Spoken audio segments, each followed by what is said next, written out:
Together, we defeated ISIS. We ended the disastrous Iran nuclear deal, one of the worst deals ever made, by the way, and imposed the toughest ever sanctions on the Iranian regime. We starved Hamas and Iran's other terrorist proxies, and we starved them like they had never seen before. Resources and support disappeared for them. I recognized Israel's capital, opened the American embassy in Jerusalem, and got it built, by the way. Built it too, just not only designated it, but got it built at a price that nobody's seen for 40 years. We got it built. It's beautiful, all Jerusalem stone, right from nearby, and it's something that's very special.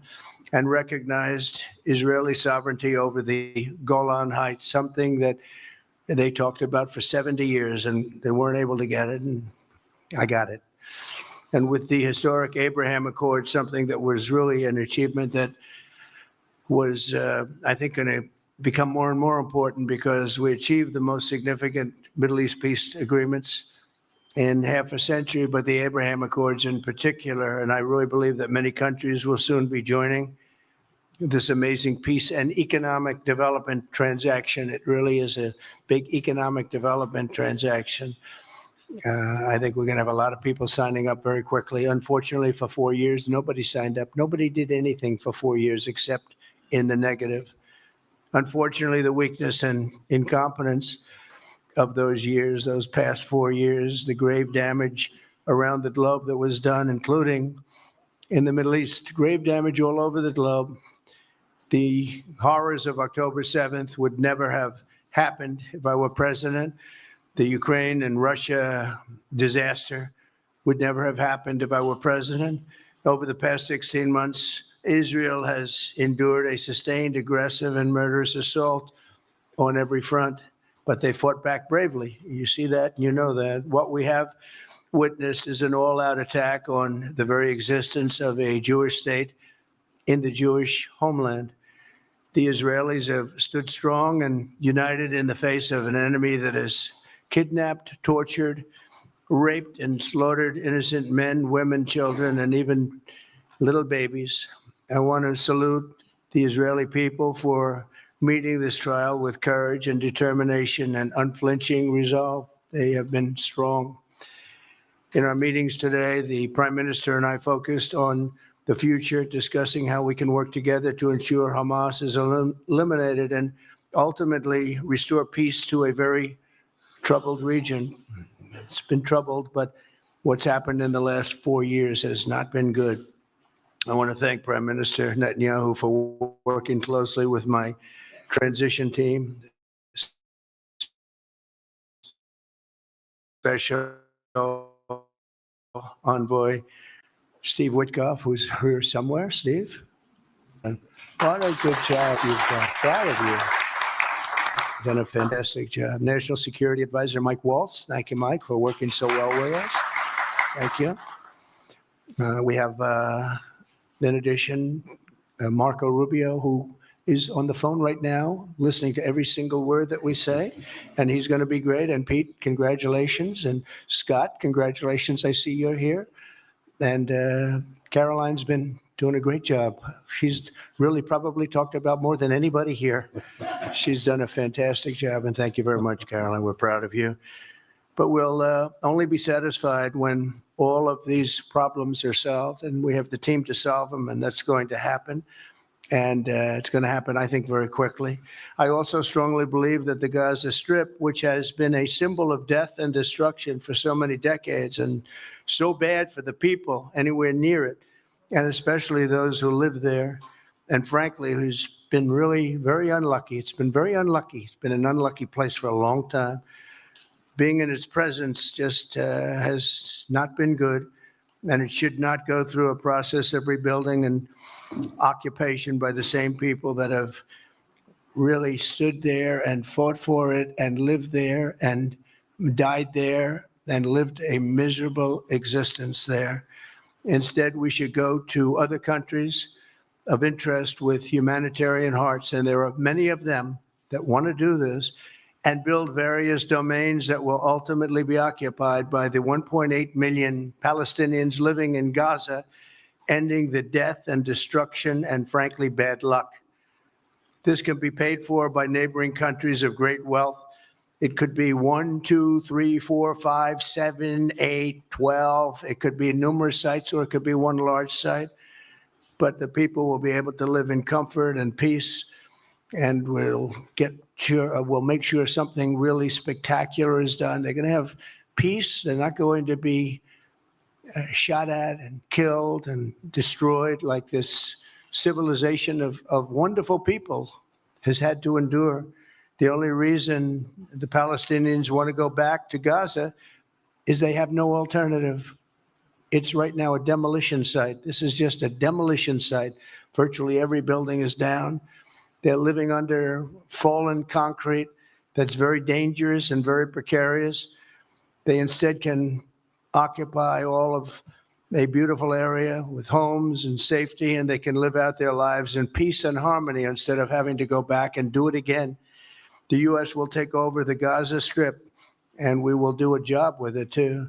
We'll own it and be responsible for dismantling all of the dangerous unexploded bombs and other weapons on the site, level the site and get rid of the destroyed buildings, level it out, create an economic development that will supply unlimited numbers of jobs and housing for the people of the area. Do a real job, do something different. Just can't go back. If you go back, it's going to end up the same way it has for 100 years. I'm hopeful that this ceasefire could be the beginning of a larger and more enduring peace that will end the bloodshed and killing once and for all. With the same goal in mind, my administration has been moving quickly to restore trust in the alliance and rebuild American strength throughout the region. And we've really done that. We're a respected nation again. A lot's happened in the last couple of weeks. We are actually a very respected nation again. I ended the last administration's de facto arms embargo on over $1 billion in military assistance for Israel. And I'm also pleased to announce that this afternoon, the United States withdrew from the anti-Semitic UN Human Rights Council and ended all of the support for the UN Relief and Works Agency, which funneled money to Hamas and which was very disloyal to humanity. Today, I also took action to restore a maximum pressure policy on the Iranian regime, and we will once again enforce the most aggressive possible sanctions, drive Iranian oil exports to zero, and diminish the regime's capacity to fund terror throughout the region and throughout the world. We had no threat when I left office. Iran was not able to sell oil. Nobody was buying oil because I said, don't buy it. If you buy it, you're not doing any business with the United States. And Hamas was not being funded. Hezbollah was not being funded. Nobody was being funded. There would never have been an October 7th. 2 weeks ago, I once again designated the Houthis as a terrorist organization. They're trying to destroy world shipping lanes, and that's not going to happen. And over the weekend, I ordered airstrikes against senior ISIS leaders hiding in the caves of Somalia and took them out. Here in America, we've begun the process of deporting foreign terrorists, jihadists, and Hamas sympathizers from our soil, just as we have people that are extremely evil, and we're sending them out of our country. They came from jails. They came from mental institutions and insane asylums, and they were dumped into our country. They're gang members. We're getting them out at numbers that nobody can actually believe. And every single country is taking those people back. They said they would never take them back, and they're all taking them back, and they're taking them back very gladly. And I recently signed an executive order combating the vile wave of anti-Semitism that we've seen in the aftermath of the October 7th attacks. Together, America and Israel will renew the optimism that shined so brightly just 4 years ago. It was really a bright, beautiful light. We will restore calm and stability to the region and expand prosperity, opportunity, and hope to our nations and for all people of the Middle East, including the Arab and Muslim nations. Very important. We want the Arab and Muslim nations to have peace and have tranquility and have great lives. I'd like to now invite Prime Minister Netanyahu to say a few words, and we'll take some questions afterwards. Thank you very much. Thank you, Mr. President. I'm honored that you invited me to be the first foreign leader to visit the White House in your second term. This is a testament to your friendship and support for the Jewish state and the Jewish people. I've said this before, I'll say it again. You are the greatest friend Israel has ever had in the White House.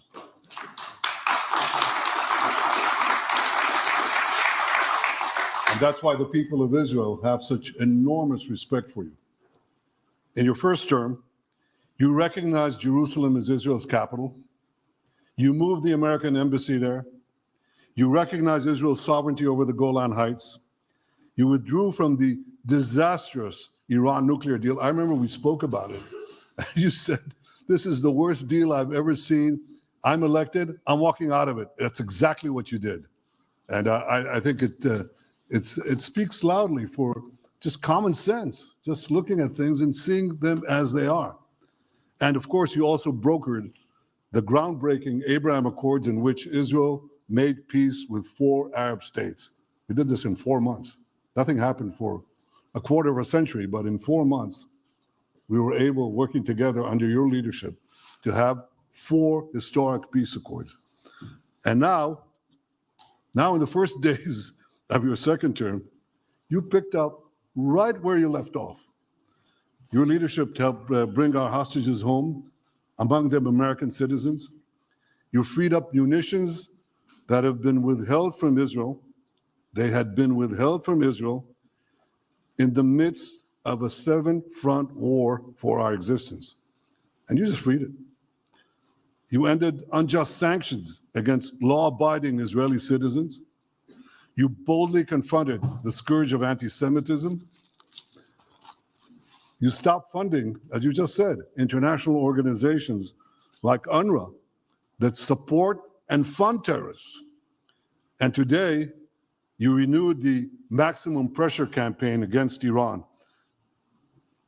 Ladies and gentlemen, all this in just 2 weeks. Can we imagine where we'll be in 4 years? I can. I know you can, Mr. President. For our part, we in Israel have been pretty busy too.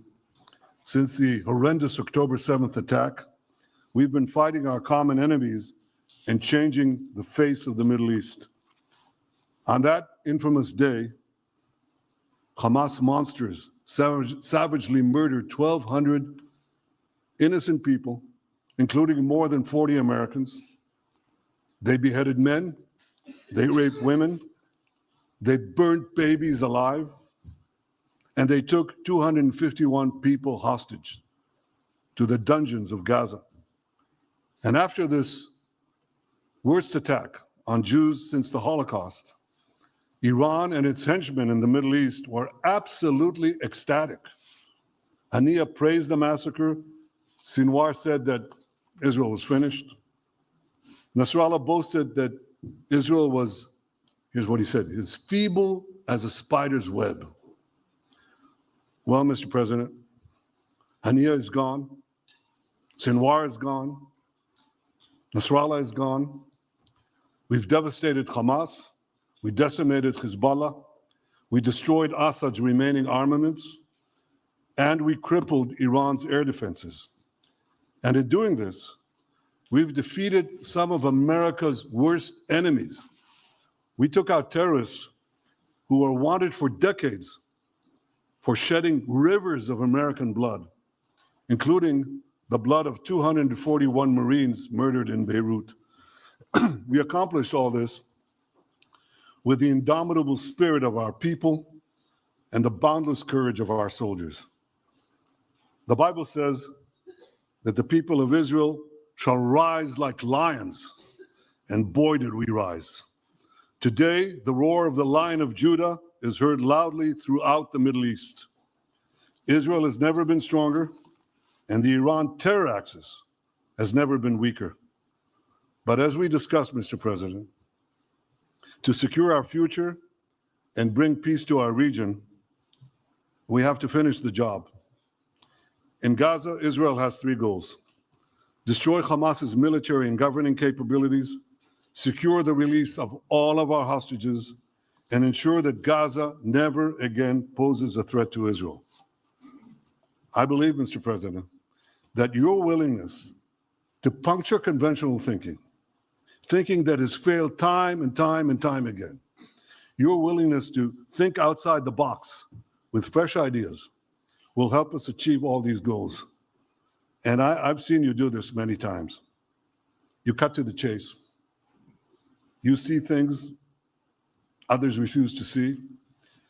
You say things others refuse to say.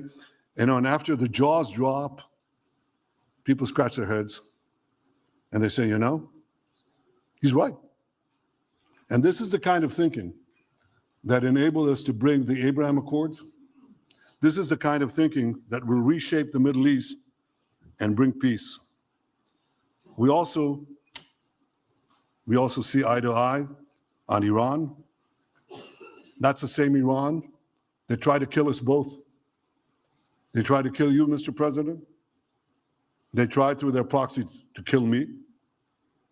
We're both committed to rolling back Iran's aggression in the region and ensuring that Iran never develops a nuclear weapon. Mr. President, ladies and gentlemen, Israel will end the war by winning the war. Israel's victory will be America's victory. We will not only win the war, working together, we will win the peace. With your leadership, Mr. President, and our partnership, I believe that we will forge a brilliant future for our region and bring our great alliance to even greater heights. Thank you. Thank you very much, baby. Very nice. Thank you. And JD Vance, everybody. JD, please, Vice President, stand up. He's been doing a good job. He's been working very hard on all things, but this in particular. We'll take some questions, please. Yes, ma'am. Go ahead, please. Go ahead. Yeah, go ahead. President, can a normalization deal with Saudi Arabia be achieved without the acknowledgement of a Palestinian state? That question for you too, Mr. Prime Minister. And Mr. President, given what you've said about Gaza, did the U.S. send troops to help secure the security vacuum? So Saudi Arabia is going to be very helpful, and they have been very helpful. They want peace in the Middle East. It's very simple. We know their leader and their leaders very well. They're wonderful people, and they want peace in the Middle East. As far as Gaza is concerned, we'll do what is necessary. If it's necessary, we'll do that. We're going to take over that piece. We're going to develop it, create thousands and thousands of jobs, and it'll be something that the entire Middle East can be very proud of. But everybody feels that continuing the same process that's gone on forever, over and over again, and then it starts, and then the killing starts, and all of the other problems start, and you end up in the same place, and we don't want to see that happen. So by the United States, with its stability and strength, owning it, especially the strength that we're developing and developed over the last fairly short period of time, I would say really since the election, I think we'll be a keeper of something that is very, very strong, very powerful, and very, very good for the area, not just for Israel, for the entire Middle East. Very important. And we'll, again, have thousands of jobs, and there'll be jobs for everyone, not for a specific group of people, but for everybody. Okay, please. I think peace between Israel and Saudi Arabia is not only feasible, I think it's going to happen. I think if we had another half a year in your first term, it would have already happened. True. Many, many more. I agree. Many more nations. I think you can't prejudge and pre-guess how we'll achieve it, but I'm committed to achieving it. And I know the president is committed to achieving it. And I think the Saudi leadership is interested to achieve it. So we'll give it a good shot, and I think we'll succeed. Yeah, please go ahead. Did you hear from Prime Minister Netanyahu meeting guarantees that ceasefire will go, including phase 2? And Prime Minister Netanyahu, question for you, Why are you refusing to set up a national commission to investigate failures of October 7th? Well, I can't tell you whether or not the ceasefire will hold. We've done, I think, a very masterful job. We weren't helped very much by the Biden administration, I can tell you that. But we've gotten quite a few hostages out. We're going to get more out. But we're dealing with very complex people. And we are going to see whether or not it holds. We certainly want to have more come out. They've come out damaged in many ways, very damaged people. But they're going to get better, and they're going to be strong, and they're going to have a good life. And we hope to get as many as possible out. Whether or not it holds, I don't know. We hope it holds. We hope it holds. I think that at the appropriate time, which I think will enable us to really investigate what happens, what were the causes of the failures, by an independent commission that will be accepted by the majority of the people. We don't want it accepted by one half of the people and not the other. I think we should have it, and we should find out exactly what happened. I'm insisting on it. And believe me, it'll surprise a lot of people when it happens. Kelly, go ahead. You are outlining something that is really quite striking tonight. You are talking about you're talking tonight about the United States taking over a sovereign territory. What authority would allow you to do that? Are you talking about a permanent occupation there, redevelopment? And Mr. Prime Minister, do you see this idea as a way to expand the boundaries of Israel and to have a longer peace, even though the Israeli people know how important that land is to you and your citizens, just as the space is inherited by the Palestinians as well? I do see a long-term ownership position, and I see it bringing great stability to that part of the Middle East and maybe the entire Middle East. And everybody I've spoken to, this was not a decision made lightly. Everybody I've spoken to loves the idea of the United States owning that piece of land, developing and creating thousands of jobs with something that will be magnificent in a really magnificent area that nobody would know. Nobody can look because all they see is death and destruction and rubble and demolished buildings falling all over. It's just a terrible sight. I've studied it. I've studied this very closely over a lot of months, and I've seen it from every different angle. And it's a very, very dangerous place to be. And it's only going to get worse. And I think this is an idea that's gotten tremendous, and I'm talking about from the highest level of leadership, gotten tremendous praise. And if the United States can help to bring stability and peace in the Middle East, we'll do that. Bibi? I mentioned again tonight our three goals. And the third goal is to make sure that Gaza never poses a threat to Israel again. President Trump is taking it to a much higher level. He sees a different future for that piece of land that has been the focus of so much terrorism, so many attacks against us, so many trials and so many tribulations. He has a different idea. And I think it's worth paying attention to this. We're talking about it. He's exploring it with his people, with his staff. I think it's something that could change history. And it's worthwhile really pursuing this avenue. Yeah, please go ahead. Go ahead. Right. Question for you. Can you hear me? Yeah. So before rebuilding Gaza again, obviously they all the hostages, and one of them is an American soldier who is alive. How will you be sure that you will take out all the hostages and then rebuild? We're working very hard to get all the hostages. The word is all, and we are working very hard. So far, it's been moving along fairly rapidly, pretty much on schedule. I'd love to have them all out at one time, but we're taking them out, and tomorrow more are being released, and over the days more, and then we'll go into a phase 2. But we'd like to get all of the hostages, and if we don't, it will just make us somewhat more violent. I will tell you that, because they would have broken their word. Mr. Witkoff and his entire group have been working 24 hours around the clock, and they want them out, and promises have been made to them. And we'll see whether or not those promises will be kept. But we want all the hostages. That's right.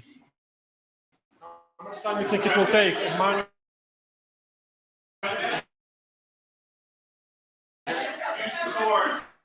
Support Israeli and Syria and the Jewish people.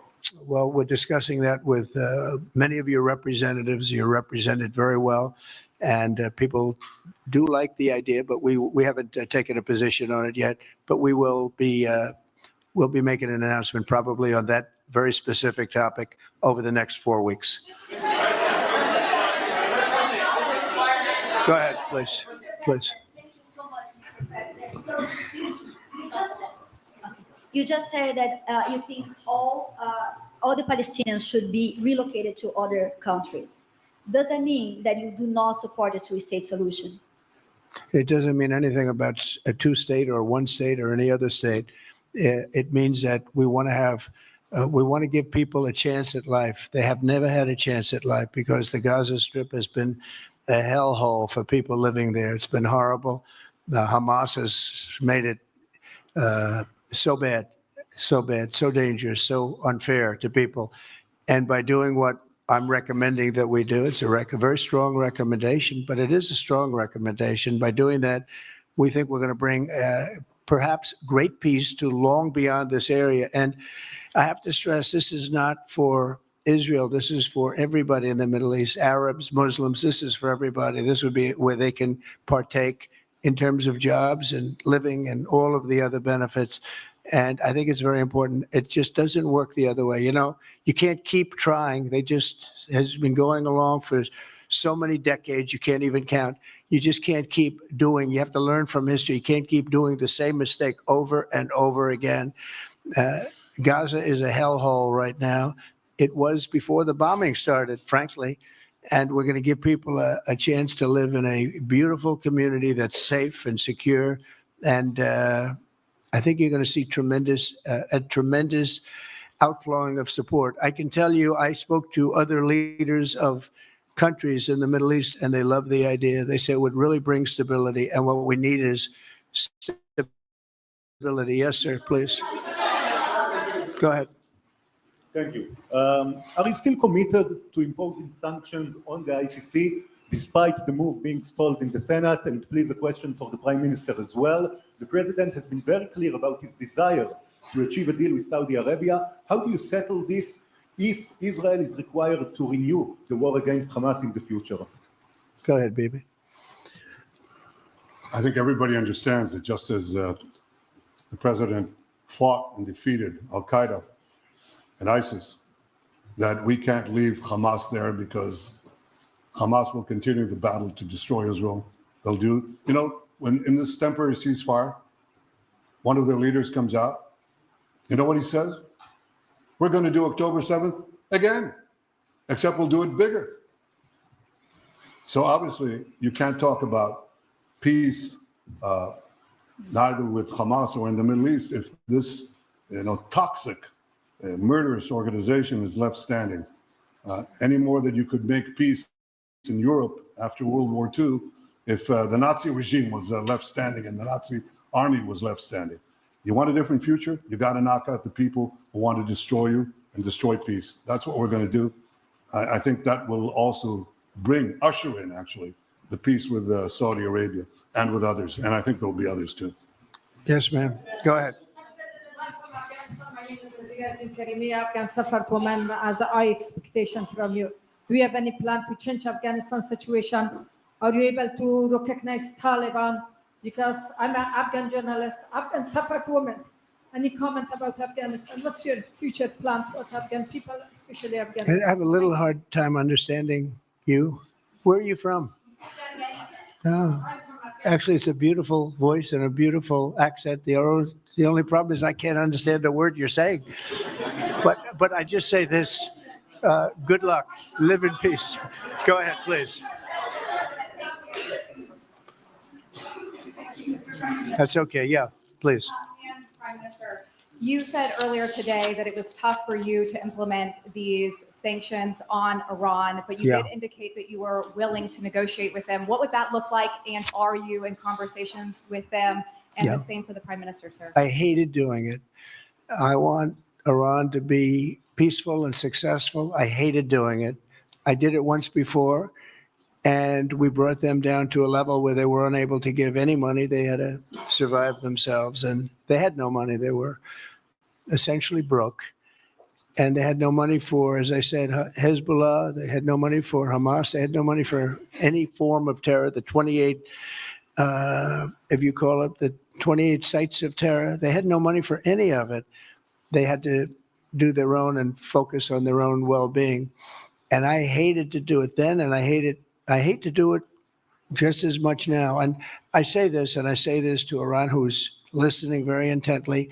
I would love to be able to make a great deal, a deal where you can get on with your lives and you'll do wonderfully. You'll do wonderfully. Incredible people, industrious, beautiful, just an unbelievable group of people in Iran.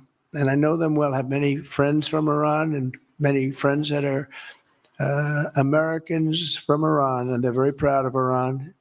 But I hated to do it, just so you understand. And I hope we're going to be able to do something so that it doesn't end up in a very catastrophic situation. I don't want to see that happen. I really want to see peace, and I hope that we're able to do that. They cannot have a nuclear weapon. It's very simple. I'm not putting restrictions. They cannot have one thing. They cannot have a nuclear weapon. And if I think that they will have a nuclear weapon, despite what I just said, I think that's going to be very unfortunate for them. If, on the other hand, they can convince us that they won't, and I hope they can. It's very easy to do. It's actually very easy to do. I think they're going to have an unbelievable future. Yeah, please, sir, go ahead. Thank you, Mr. President. You just laid out your plan for Gaza. Yes, Can you lay out your plan for Ukraine and also for Ukraine. for Ukraine? Yes. You consider yourself a strong leader. You blamed your predecessor for letting Russia to take over Ukraine. Will you demand from Putin to get out of Ukraine, from sovereign territory of Ukraine? So we're dealing right now on the subject. I don't want to spend a lot of time because we're here for another reason, but we are having very good talks, very constructive talks on Ukraine. And we are talking to the Russians. We're talking to the Ukrainian leadership. It would have never happened. That would have never happened. It should have never happened. I get reports every week, the number of soldiers, mostly soldiers now, the cities have been largely demolished. You talk about a very sad sight to see. We talk Gaza. Well, many of these cities look as bad as Gaza and worse, what's happened to them. And I want to see that end. And I want to see it end for one simple reason, the life of young people being absolutely obliterated on both sides. You probably have 700,000 Ukrainian soldiers dead, 800,000, maybe more Russian soldiers dead. It's very flat land, and the only thing that's going to stop a bullet is a human body. In this case, usually soldiers. And the numbers are staggering. When you hear the real numbers in Ukraine, what the numbers are, and this doesn't include the cities that have been demolished and all of the people that were killed. So I want to see it stopped. We're having very good talks, and I think we're going to get it. I think something will be hopefully dramatically.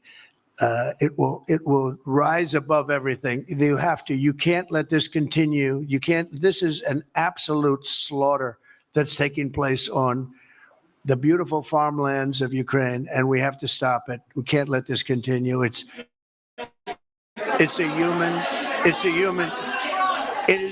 a human tragedy, and we're going to try very hard to stop it. Yeah, please, go ahead, sir. Go ahead. Mr. President, thank you very much. Okay.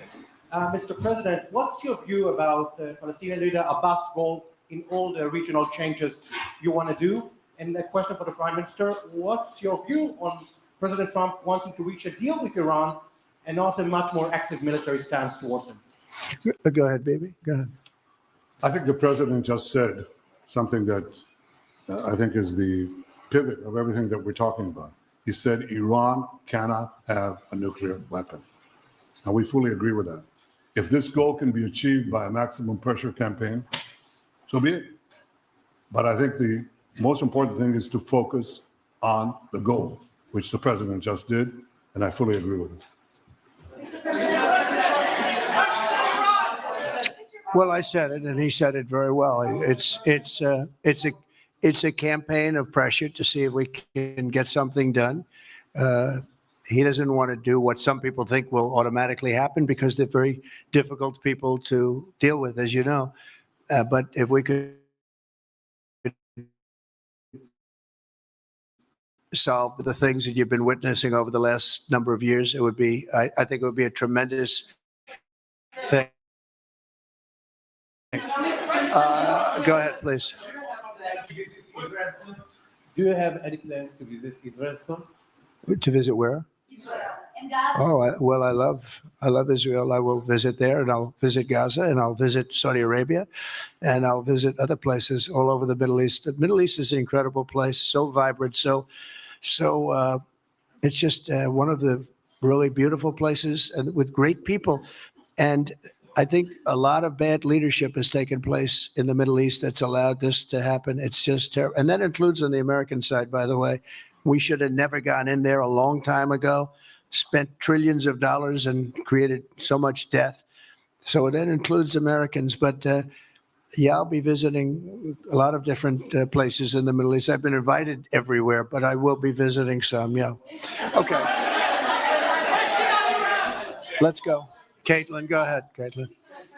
Caitlin, go ahead. On what you were saying there. Say it. Go ahead, please. Just to follow up on what you were saying about the Gazans leaving Gaza, going to other countries. One, where exactly are you suggesting that they should go? And two, are you saying they should return after it's rebuilt? And if not, who do you envision living there? I envision the world, people living there, the world's people. I think you'll make that into an international, unbelievable place. I think the potential in the Gaza Strip is unbelievable. And I think the entire world, representatives from all over the world will be there, and they'll live there. Palestinians also. Palestinians will live there. Many people will live there. But they've tried the other, and they've tried it for decades and decades and decades. It's not going to work. It didn't work. It will never work. And you have to learn from history. History has, you just can't let it keep repeating itself. We have an opportunity to do something that could be phenomenal. And I don't want to be cute. I don't want to be a wise guy, but the Riviera of the Middle East, this could be something that could be so bad. This could be so magnificent. But more importantly than that is the people that have been absolutely destroyed that live there now can live in peace in a much better situation because they're living in hell. And those people will now be able to live in peace. We'll make sure that it's done world class. It'll be wonderful for the people. Palestinians mostly we're talking about. And I have a feeling that despite them saying no, I have a feeling that the king in Jordan and that the general president, but that the general in Egypt will open their hearts and will give us the kind of land that we need to get this done. And people can live in harmony and in peace. Thank you all very much. Thank you. Thank you very much. Thank you.